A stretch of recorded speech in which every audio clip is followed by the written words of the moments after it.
وَإِذَا قِيلَ لَهُمْ لَا تُفْسِدُوا فِي الْأَرْضِ، اور جب ان سے کہا جاتا ہے زمین میں فساد نہ مت مچاؤ، فساد نہ کرو زمین میں، قالوا انما نحن مصلحون، وہ کہتے ہیں ہم تو صلح کل لوگ ہیں، مصالحت چاہتے ہیں، اصلاح کے لیے کوشاں ہیں۔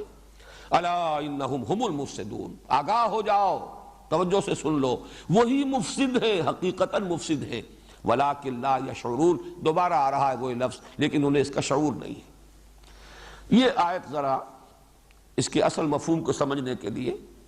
کچھ صغرا کبرا اس کا جو ہے سمجھانا پڑے گا۔ ادنو قرآن فساد کیا ہے، فساد فی الارض کیا ہے؟ فساد فی الارض یہ ہے کہ یہ زمین اللہ کی ہے، اللہ ہی اس کا حاکم حقیقی ہے، اللہ ہی کی مرضی کے مطابق یہاں انسان کو زندگی گزارنی چاہیے، یہ ہے اصل میں حق،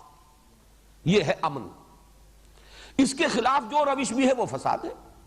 وہ بغاوت ہے۔ ایک شخص خود بادشاہ بن کر بیٹھ گیا ہے، اپنی مرضی کا مالک، ایک شخص جو اپنی مرضی کا مالک ہے وہ بھی گویا کہ خدائی کا دعویٰ کر رہا ہے۔ وہ جو کہا مولانا روم نے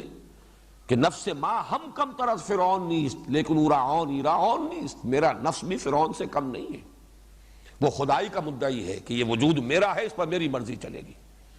مجھے یہ شے پسند ہے، میں نہیں جانتا یہ صحیح ہے یا غلط ہے، جائز ہے ناجائز ہے، میں اس سے بالکل کوئی تعلق نہیں، مجھے یہ شے ملنی چاہیے، میری یہ طلب ہے، یہ مطلوب ہے میرے لیے۔ تو نفس ما ہم کم طرز فرعون نیست لیکن اورعون ایرعون نیست، فرعون کے پاس عون تھی، مدد تھی، لاؤ لشکر تھا، اس نے زبان سے بھی دعویٰ کر دیا انا ربکم الاعلی، میں فقیر ہوں، غریب ہوں، درویش ہوں، میرے پاس کچھ نہیں ہے، زبان سے تو میں کچھ نہیں کہتا لیکن میرا نفس اندر یہی دعویٰ کر رہا ہے کہ نفس ما ہم کم طرز فرعون نیست۔ تو در حقیقت یہی فساد ہے، انفرادی سطح پر فساد، اللہ کی بندگی کے بجائے آپ نے نفس کی بندگی کی، معاشرے کی بندگی کی، زمانے کے چلن کی پیروی کی، چلو تم ادھر کو ہوا ہو جدھر کی، تو چاہے بظاہر آپ کتنے ہی امن میں ہیں، حقیقت میں فساد ہے آپ کی زندگی میں۔ اسی طرح ایک معاشرہ ہے، بغاوت پر مبنی ہے وہ معاشرہ، اس کو یوں سمجھیے کہ جیسے ڈاکوؤں کا کوئی اڈا ہو، ڈاکو ایک دوسرے کو کچھ نہیں کہتے، وہ ڈاکے تو ڈالتے ہیں باہر جا کر، اپنے اس اڈے میں وہ بڑے پرامن ہیں، لیکن اس کو فساد ہی کہا جائے گا، یہ فساد کا گڑھ ہے، یہ فساد کی بنیاد اور جڑ ہے، نہ یہ کہ امن ہے۔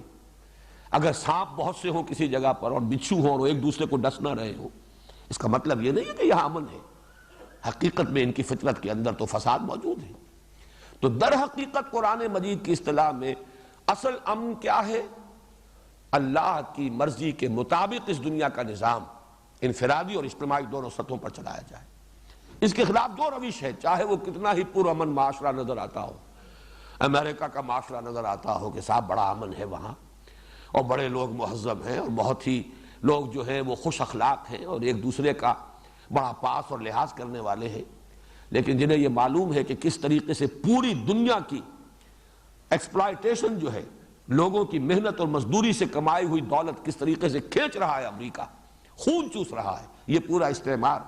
انہیں معلوم ہے کہ اصل میں یہ تو ڈاکو ہے، یہ امپیریلزم، یہ تو ڈاکہ ہے، پوری نوع انسانی کے اوپر ڈاکہ ڈالا جا رہا ہے، چاہے اپنے ہاں یہ ڈاکوؤں کا اڈا ہے جس میں کہ انہوں نے امن فراہم کیا ہے۔ تو فساد اور امن کی اس حقیقت کو سمجھیے۔ اب اگر کہیں فساد ہے یعنی اللہ کی مرضی کے مطابق نہیں، اللہ کے خلاف بغاوت ہے، چاہے وہاں بڑا امن ہے، مکے میں بڑا امن تھا، جو بھی ظلم ہو رہے تھے